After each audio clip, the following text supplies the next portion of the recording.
The dude is here. And by the way, Paul, you may have noticed, is missing. Paul, yes. we got guys coming and going here. Paul had to leave for a gig. 24 hours ago, our first guest led his team to victory at Super Bowl 45, bringing Titletown their record 13th NFL title. Premier world champion Green Bay Packers, ladies and gentlemen, here's Super Bowl MVP Aaron Rodgers.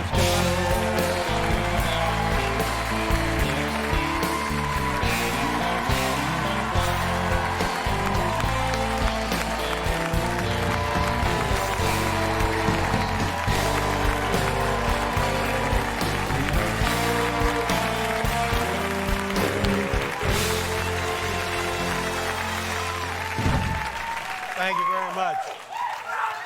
All right, fine.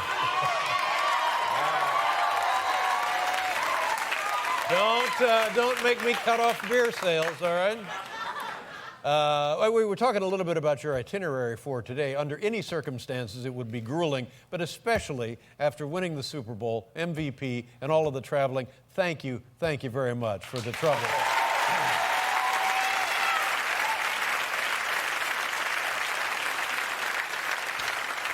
This is fun for me. I mean, this is, I watch your show a lot. Do you? I do. I appreciate that. No, it's good to be here. There must be a lot of Wisconsin people out I there. think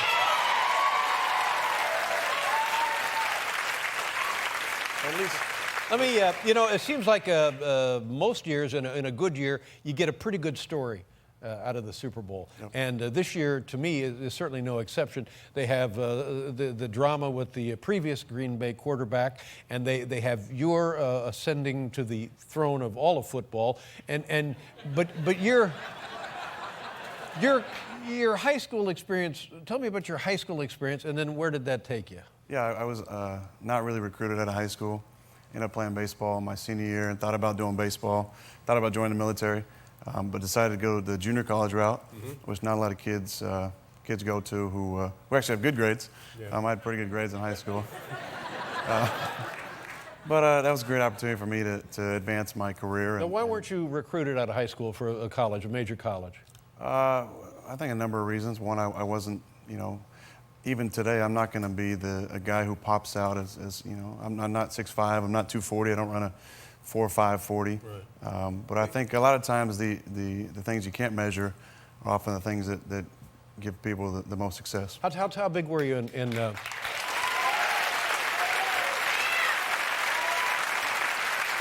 How big were you in high school, your senior year? I was like 6'2", 190. Really? So you could have been, I mean, statistically, that would have, 190 is a little light for a quarterback, right? What do you weigh now? 230. 230? Yeah. Wow, that's pretty good. You know what I'm thinking in high school might have been the problem? Were you given 100%? No. Were you given 110%? No. So then you go to play, what is the team you played for in junior college? I went to Butte Community College. Butte Community College in Montana? No. Where's Butte Community College? It's actually in a town called Oroville, which is about 30 minutes from my hometown, Chico, in Northern California. Yeah. Now, what kind of team? Who were your teammates? Tell me about. We had a great team. We had, I think, 13 guys go Division I off of that team. Mm-hmm. We went 10-1, lost one game. We put up 42 points and finished second in the country in the junior college rankings. And I actually lucked into my opportunity. Cal was looking at our tight end, Garrett Cross, who was a great player. Jeff Tedford actually came up to watch him work out. He liked my workout, and they ended up offering me, as he drove home, he called me and offered me a scholarship. That's fantastic, isn't it? Yeah. And what did you learn besides, never give up, which is important in all walks of life? What else did you learn about managing a team? And because you were 18 playing with guys who had been in prison, guys who had been, I'm right about that, aren't I? That's true. Yeah. So you were running a club, some guys older than you, some guys certainly more experienced. I think leading by example. It was the most important lesson I learned. It's hard to To be able to have the words to relate to a guy like that who's been through prison, who's been in the workforce, who's been in the military. I don't know why this is funny.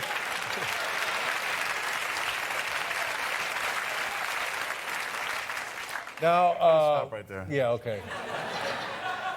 Now, Brett Favre is coming and going when he came to New York City and he retired. I can remember Brett Favre sitting right here, and I said, "So I understand you've retired," and it was everywhere. And he says, and it turned out he had not retired. Now, was this for you his backup? Did this become a distraction as you were taking his place on the team? I don't think it was a distraction. I think, I was the guy that took all the reps in the off season, and he was the guy that took all the reps during the season. So that's kind of how it worked out. So there's a certain justice in this, then, there isn't there? You know what? I think so.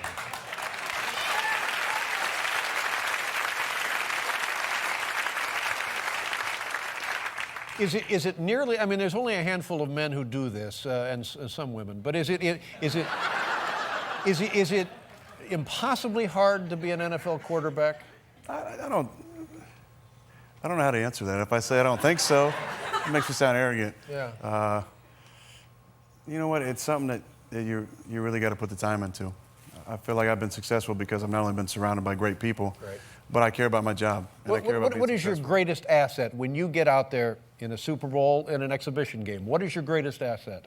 I think my confidence, which comes directly from my preparation. Mm-hmm. I put the time in, I watch film, I study our game plan, I practice hard. So I go into the game, and I expect to play well. Yeah. And your first season as full-time Green Bay quarterback, your what was your record, like 6-10? Was that what it was? Yeah, 6-10. What is that like? Is that like, oh, geez, maybe I can't do the job? Do you ever get any of that with your confidence? You know what? Thankfully, I was surrounded by a group of guys who really believed in me and supported me even through that. The fan base was great. But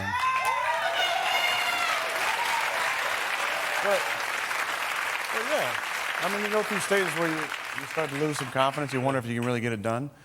But the biggest change I think in my development was that off season when I just said, you know what, I want to be the best in my position. So I need to make sure that I take the steps this off season to put myself in a position to be successful. How many different plays did you run yesterday? Different plays. Mike likes to repeat some calls sometimes, especially if they work. But Well, there's your coaching key right there. not this one again. What are we talking about? 20, 25? We only had about 60 plays, I think, in the game, so we probably ran 40 different plays. Now, at this stage of the game, you don't get guys coming into the huddle saying, now, is that where I go left? Or is Larry going left? You don't, at this point, you don't get that, do you? Well, you actually do.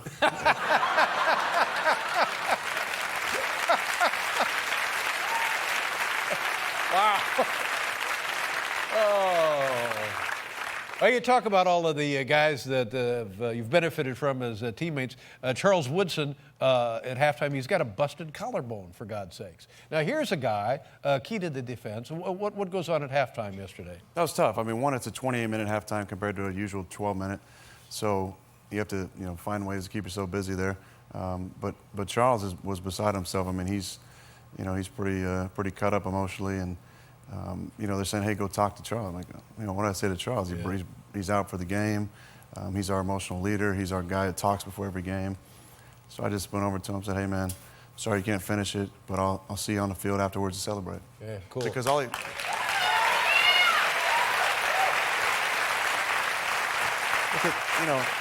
all week he talked about the one thing that he wanted to do was celebrate with his little son.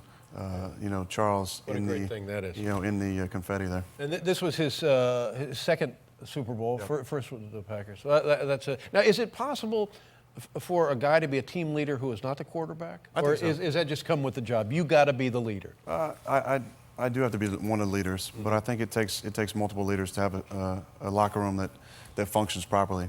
And thankfully, a guy like Charles, he comes in with his reputation, with his experience, and with the way he plays. He's got instant credibility with the guys. Yeah, he's really taken more of a speaking role this year in the locker room, and me, I'm more of a leader by example. So you think he'll play next year? I know, it's just I don't know. What? Here.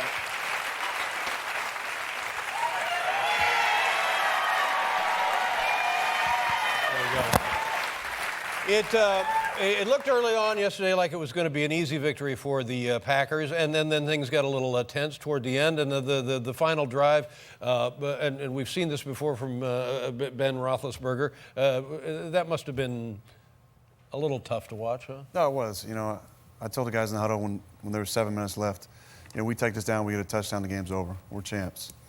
And we put together a good drive. You know, I had a couple passes. Jordy made a big catch and run. Hit a pass to James down the sidelines. You know, a third down, just missed Jordy to really close the game out. Kicked the field goal, and I'm thinking, you know, one, I'm a little bit worried about our special teams. Every time we kick off, I kind of hold my breath. Now, why is that? Because earlier you spoke of nothing but confidence in the team. It's just too many bad memories of us taking control of the momentum and then losing it with a kickoff return, or you know, and it seemed to happen at times. But we got lucked out. One of their guys, you know, punched one of our guys, got a 15-yard penalty. Yeah, you can't do that. Yeah, no, you hate to see that. But it's tough, you know. Is it fun when you're out there? I mean, you're overwhelmed by adrenaline for a while, aren't you, when you're out there? Yeah, I was pretty hyped up starting the game. I'm usually pretty calm throughout the game, but I was a little hyped up. Missed a couple throws early on, but once we settled in the game, it just, you know, just felt like another game, and was able to go through my progressions and make some plays. What is the belt we have here? Tell us about the origins of this. You know, the belt's really caught on. Go ahead and spin it. You're dying to spin it. Yeah, no. Yeah.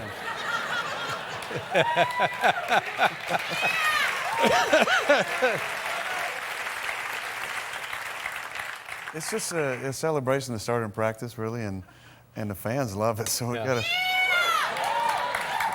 give them what they love. It's usually just after like a run or something. 'Cause I usually surprise myself on those. Well, now you got one for real there, my friend. Do you mind just throwing me something simple? Don't hurt me. I'll be over here in the aisle. Don't hurt me, all right?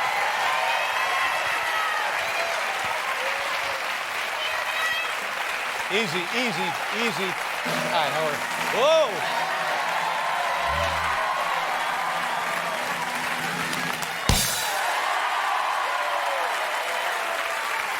Nice going. Aaron Rodgers, ladies and gentlemen, Super Bowl MVP. Congratulations. Thank you very much.